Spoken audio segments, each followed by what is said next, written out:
I'm Markus De Jonge. I'm the Vice President Offshore Mobile Solutions within ADNOC L&S, part of the offshore logistic section within ADNOC L&S, being in charge of the lift boat requirements within ADNOC, as well as running the small to medium offshore projects, as well as the subsea requirements within ADNOC. Now, Markus, you were part of what was a very lively discussion here at OSJ.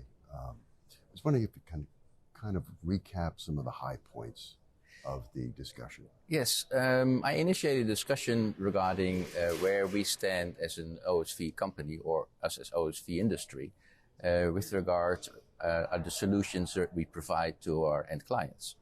Currently, the charter model is the way we currently still operate, but I like to see it to taking one step back and looking at that we are just a part in the logistics supply chain, where we, of course, are an important part, but I think we need to look at the bigger part.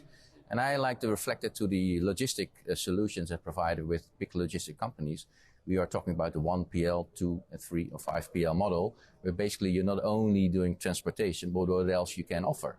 And I believe that is a solution moving forward, where you provide an NOC or EPC or an NOC, a solution where you can provide additional services than only chartering your vessel.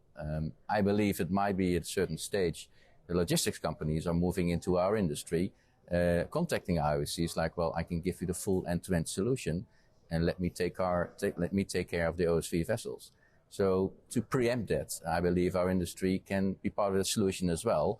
Team up or set up your company to make sure you get part of the solution. And that's an innovative solution that ADNOC L&S embarked upon 2 years ago in a huge project together with ADNOC Offshore to provide an end-to-end logistics solution, where it used to be that an NOC, in this case ADNOC Offshore, is chartering vessels, paying separately for the fuel, paying separately for warehousing, paying separately for inventory control, quayside, equipment, to move everything from end to end. Where ADNOC L&S, having now the capability to provide such a solution, doing the full solution regarding warehousing, regarding inventory control, regarding quayside operation, regarding the vessel, including the fuel in an end-to-end solution with just a pay per ton principle. So basically, they pay one price, which is moving the material from one end to another end, where all the risk bears with the owner, which in this case is ADNOC L&S. And for ADNOC Offshore, so the NOC, can focus what they need to focus on, and it's exploration or production of oil, where we take care of the rest in an end-to-end model, where we only need to read 3 things: what you need, where do you need it, and when do you need it. And I think that was one of the discussion, apart from, of course, the obvious discussion that we have here regarding decarbonization and the crewing, is changing the industry. And I believe together with my colleagues of P&O Maritime, we are, let's say, first movers to move to a different solution, where we mentioned that we did not miss the boat yet. But I believe we need to. And the market is high and everybody's enthusiastic, but the rates are going up. But we all know that rates will come down, and we need to be ready to find a sustainable solution moving forward. Right. Now, do you see, there was much discussion about tight availability of OSVs, and of course the challenges with new builds. You mentioned decarbonization, certainly tough for owners right now to decide on a future fuel, also to get financing for new builds. Correct. Do you see, and you mentioned your logistics program with...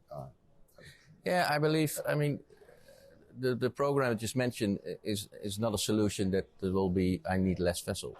Yes, you will need less vessels because you optimize your operations, but there will still be a need, noting that all the oil majors are gearing up the production. So you will need to transport more material. You might need not that much vessels in the old model. In my model, or the model from ADNOC L&S, we still need more vessels. And we're facing the same issue as every OSV owner, that we need to get assets. The market is tight. There's no spare asset capability or availability in the market. Every old vessels might be reinstated, bring back to the market. Financing is an issue, especially I think for small OSV owners, that is an issue. Banks are not willing to fall in the same trap as they did years ago. to financing. And it's not quote unquote cool anymore to invest in business which relates to oil and gas, unfortunately. While I believe, and this is a quote from Dr. Sultan, that we need all the energy in the world to make sure that all the energy is in the world for a growing population. We need oil, we need gas, we need solar, we need wind, we need hydrogen, we need ammonia to make sure that all the population across the world are able to have access that we are used to in our world. So yes, vessels will be an issue, but banks will not be happy to start providing loans where the termination clauses in some charter parties are not favorable for banks to just jump in. And banks have learned that one thing they don't want is to become a vessel owner in the end. So yeah, the market is tight is a solution. I don't know, there will be a period that we need to start building because the market is tight. There might be more M&As moving forward. I believe so as well. But there's no clear solution moving forward. And decarbonization, I think I talked about the carrot and the stick. Is the stick, is the regulations moving us in the direction to think about different fuels? Where, of course, diesel electric with battery packs is the obvious way forward. Everybody's already investing in, whether methanol, ethanol, ammonia solutions. It might be that it is the carrot or is it the stick? The panel, I think, were mixed. Is it the carrot and the stick? And I think, of course, that's the medium solution. But we cannot tell that to all the elements. I think in the North Sea here in Western Europe, yes, I think everybody's ahead of IMO regulation, where in maybe different parts of the world we just follow IMO regulations. And noting the globalization, I think we'll be following more. So I think it will be more carrot will be more a stick than a carrot.